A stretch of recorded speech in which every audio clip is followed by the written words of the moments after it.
Hey everyone, welcome back to the channel. Today we are diving deep into the world of identity and security on openSUSE Linux.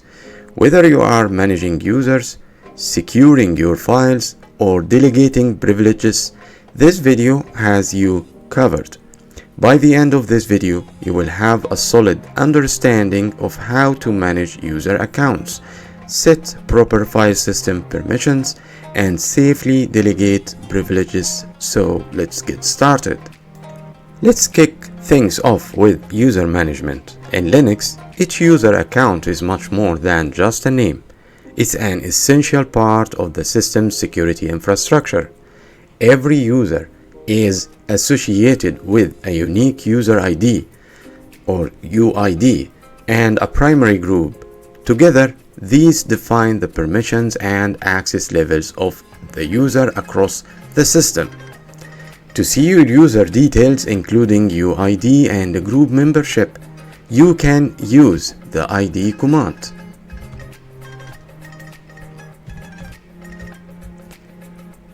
And you can run the same command against any user, like for an example root, to see, because root has a full access to the system, doesn't have to be a member of all the other groups. And for my username, as we can see, that is already member of many groups on the system, to give privilege level, a specific privilege level to my user. Okay, and if you want to see all the arguments of that command that can change the behavior of ID, you can do ID help, and it will show you the arguments or parameters that you can use with this command, like -a and like -0 to delimit entries with null characters, not white space, and so on. Okay, the output reveals key identity attributes which are crucial when managing system security. But let's move on to creating and managing users in openSUSE. The user add command allows you to add new users. This command, user add, is the one we are going to use to add a new user to the system. Okay, let's change and be root, because you are not able to add any users to the system without being root or using sudo command. We can use sudo, but I'm more comfortable to do that and become root because I know what I'm doing. As I said in my earlier videos before, especially the one setting up openSUSE, that after the installation of openSUSE lib, you need to make sure about this option in /etc/login defs, and you go to the end of the file and go up a little, and this option, user groups enabled, you make sure that this one is yes, not no. Okay, so for user add, if you want to know about the arguments and how to use it, you can run man user add to see and read about the command. Okay, you can go to the end, and I believe that there are 1 or 2 examples down. If not, you can go through all the options of that command and read about it to understand how to use the command. Now we will give an example and show you an example that how to use user add in general. Before doing that, you can do user add -d capital to show you the default that this command are going to use when creating a new user to the system. Like, it's by default adding or making the primary group of that user is group equal 100, but the option we made sure that it is yes in /etc/login defs will override this one and creating a specific group with the same name, same number, and the UID for that user, the one that we are going to create. Okay, the home folder for the user will be under /home, the skeletons files like .bash, rc, .profile will come from this /etc/skill. okay, so to create a new user add -m and the user name you would like to create, and you press enter. The -m option ensures that a home directory is created for the user. After creating a user, the next step is to set a password using pass wd the username and enter a new password. Retype the password. So as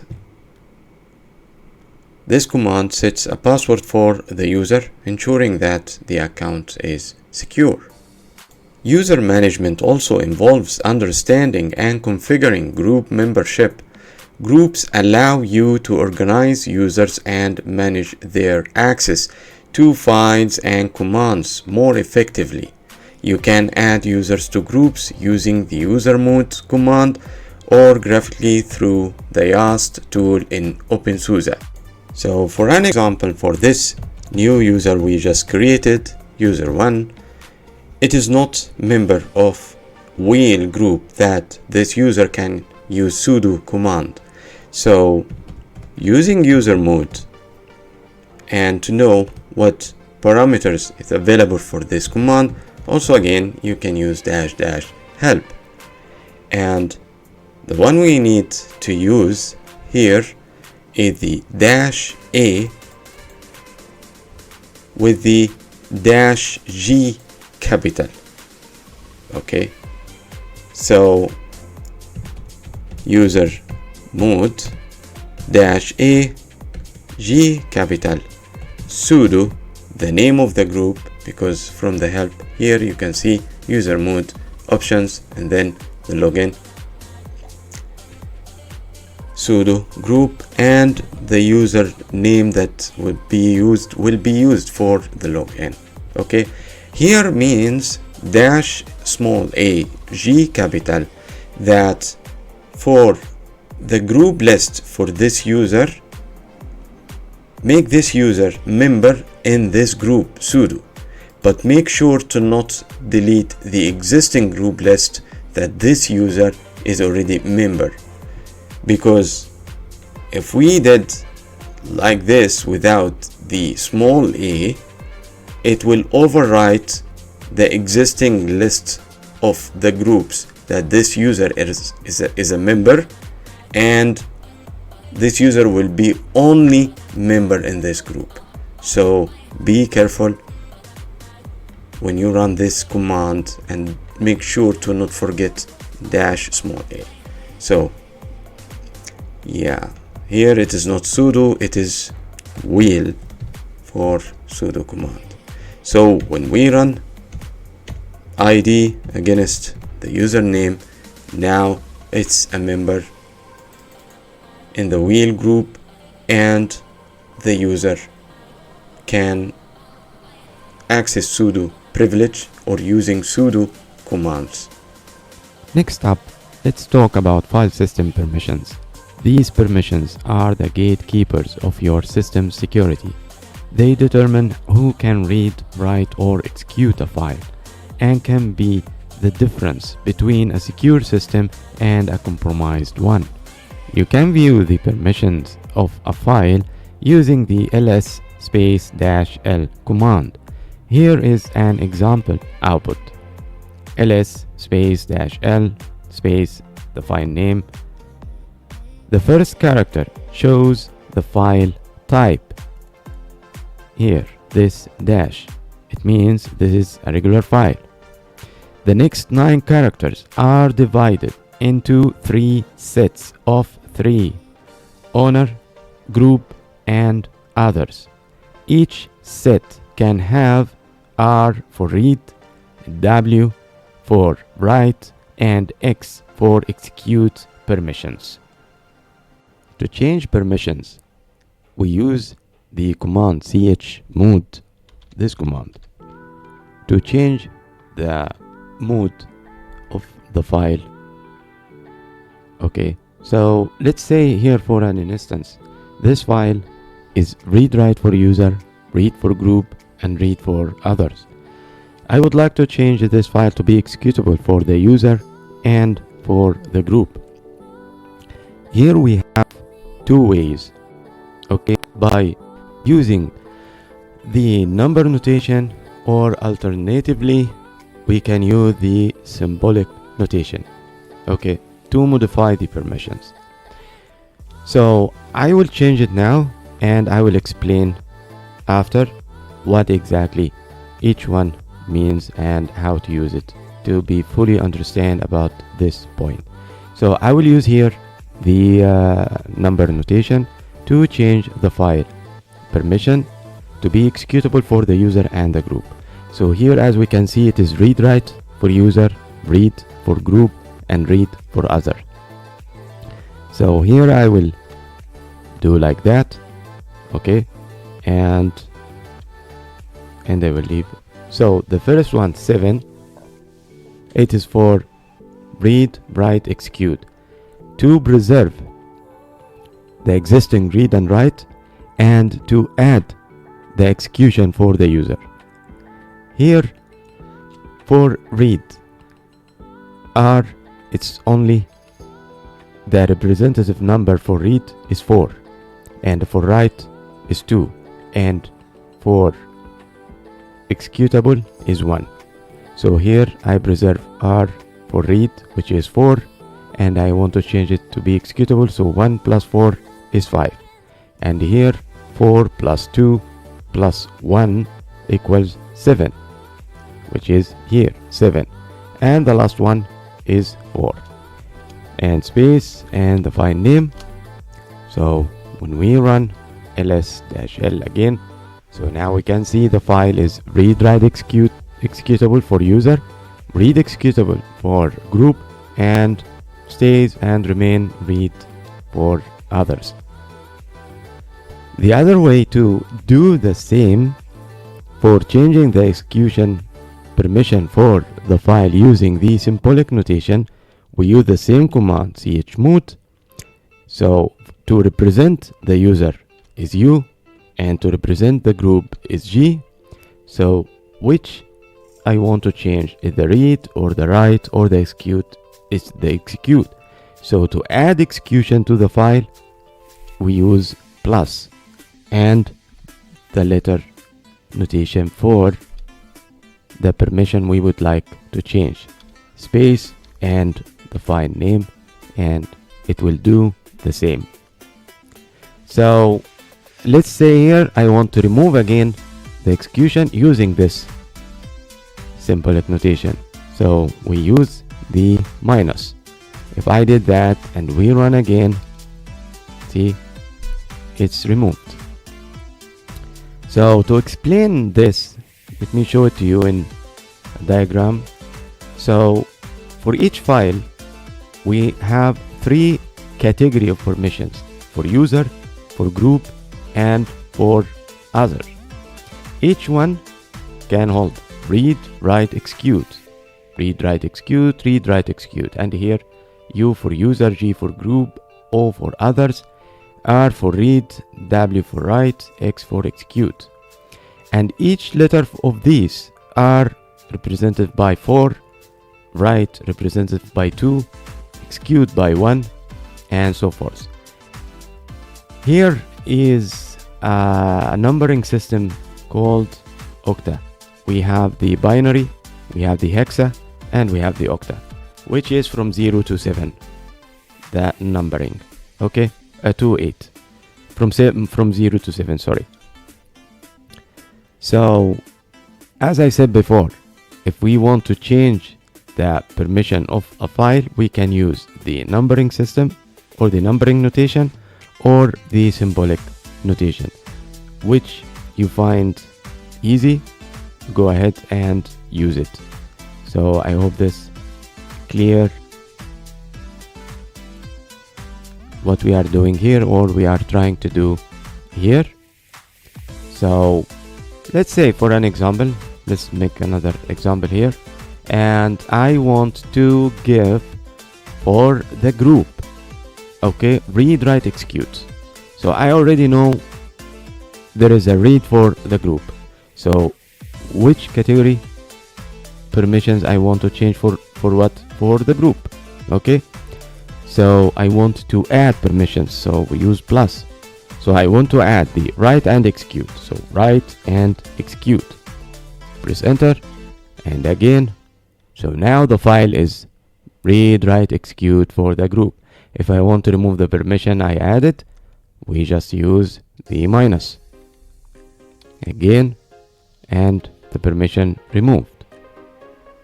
So I hope this clear the point of changing permissions on file, and understanding and properly setting file system permissions is crucial for maintaining your system's security and functionality. Always make sure that files, especially critical ones, have the correct permissions to prevent unauthorized access. Now let's explore privilege delegation. In Linux, the root user has unrestricted access to everything, but giving out root access can be risky.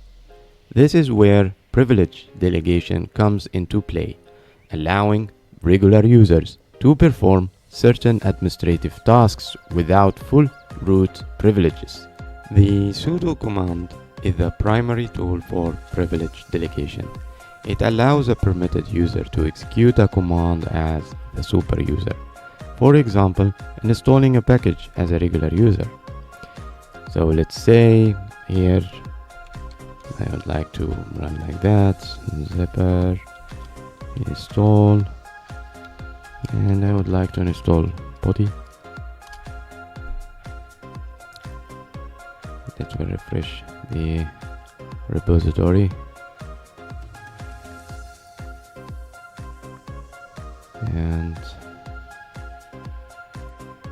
And here, if I pressed yes, the package will be installed, and I did that as a regular user using the sudo command. Sudo relies on the /etc/sudoers file. This one, etc sudoers file.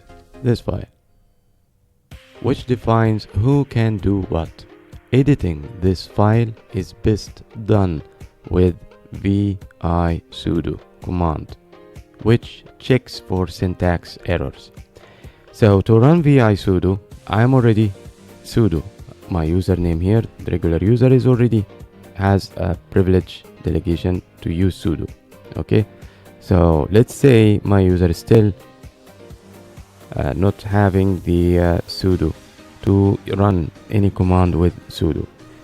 So you can do like that. It's in new root, and if you know the root password, you enter the root password, and this happen only on openSUSE, not on other Linux flavors in this point in particular. Okay, so the default editor on openSUSE is vi. So if I run this command vi sudo as a root and I press enter, we can see that it is using the vim, the vi editor. For people who likes the command, the file editor nano, from your shell initialization variables, we talked about this before, you can add this to your initialization file .profile .bashrc. also you can do that, export editor equal nano to make your default editor is nano. So if I run this command again, we will see it is using nano now. So I will unset this because I more into vim. Okay, so still sorry. Okay, So back to them. Here for the first time, okay, let's open another terminal, and to show you that etc group, and we look for the wheel group. Let's use grep, is much better.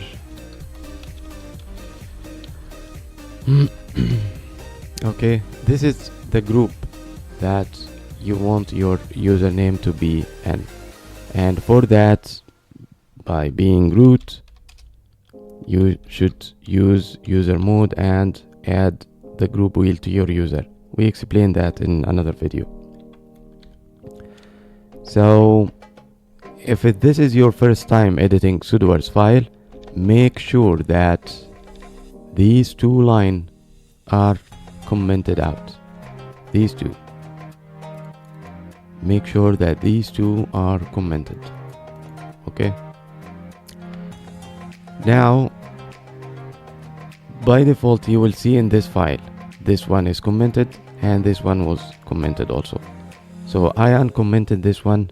What is the difference between this one and this one? This is my machine, no one else using it. So I don't mind to run my commands without entering password every time I have to run sudo or I run a command with the sudo. So that's here.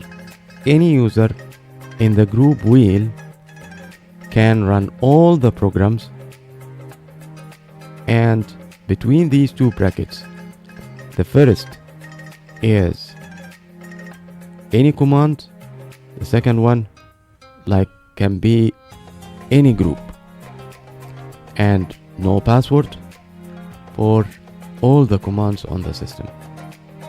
And for more details, you can check the manuals, man space sudoers. You can go here, man sudoers, and you can read the whole manual for extra information and more configurations, and to tailor the functionality of sudo as it suits you. So here what I did, that I uncommented this line and I made sure that my username is a member in the group wheel, so my regular user can run any command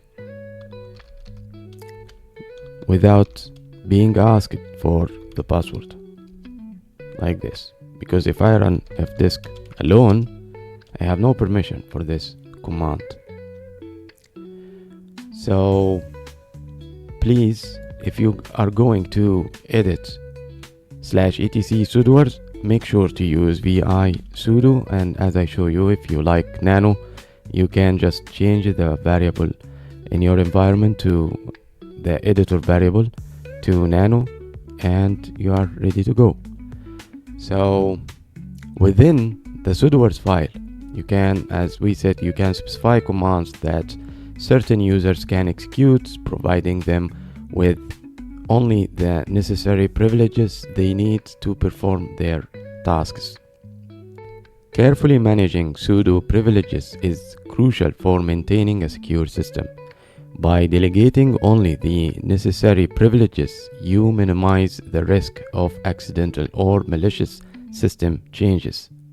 And that wraps up our dive into user management, file system permissions, and privilege delegation on openSUSE Linux. Mastering these topics is essential for any Linux administrator, whether you are managing a single machine or an entire network. If you found this video helpful, don't forget to like, subscribe, and hit the bell icon so you won't miss any future content. Thanks for watching, and see you in the next video.